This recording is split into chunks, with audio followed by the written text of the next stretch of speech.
what is your name? My name is Meredith Ryan.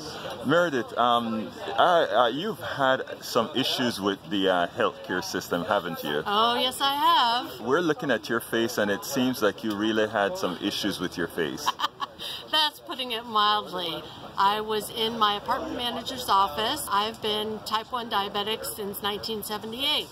She noticed that my voice was getting kind of slurred, so she pulled some candy out of her desk and fed it to me. She offered to drive me back to my apartment because it was raining quite heavily by that time. I stepped out of the car into a light rain and went splat and fought concrete, and concrete won. That is something that could happen to anybody. Exactly. I mean, because I don't think it had anything to do with the type 1 diabetes. Ended up with 3 fractures in my face, which is part of what is going on here. And on top of that, I may have used my right wrist, because I'm right-handed, to break my fall, and I did not bother to have it x-rayed because, as it stands, my bill was already $2,300 at the emergency center. What cost $2,300? Mainly, it was the 2 CAT scans that I had. Why did you need 2 CAT scans? Because they wanted to make sure that there was not going to be any breaks in my bones, in my skull, and as it stood, I had 3 fractures in my face. 1 on the cheekbone, 1 here on this side, and 1 in the eye orbit. And did you get some stitches as well? I did. I got 6 stitches, and that was also part of the $2,300 bill, including the doctor visit and emergency services. I did not stay there. I was not admitted to a hospital.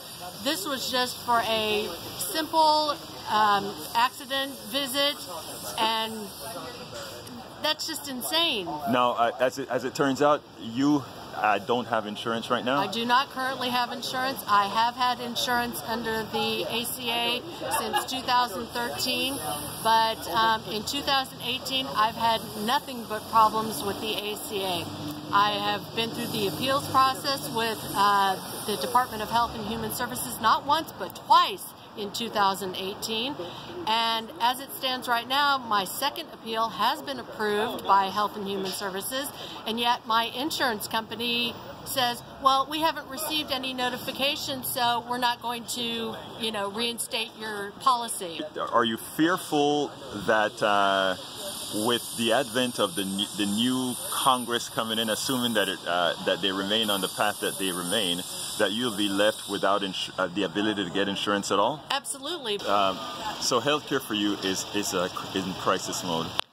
Healthcare for me has been in crisis mode ever since I started out with this insurance company in 2017. They've been giving me the runaround, and they've changed my insulin, they've changed the third-party provider for products that I need on a regular basis. What are your fears for this 2018 election? I'm fearful that a lot of people are still going to stay home. I'm fearful for the weather on November 6th. I'm fearful that even though a lot of people have registered to vote in 2018, that a lot of them won't think it's important to them and won't get out on election day and won't vote because they think that it doesn't make any difference to them, and the problem is that it does. If you're registered, get out and vote on November 6th. Stay in line until the last person gets their polling place and can actually do their voting, because once you're in line at 7 o'clock in the evening or whenever the heck the polls close, you are allowed to vote. Now, do you think, do you sit down and believe that your life depends on this election going the correct way? My overall health and my financial situation, no, those things will not survive it. I am healthier now in 2018 than I have been at any time in the past 5 years.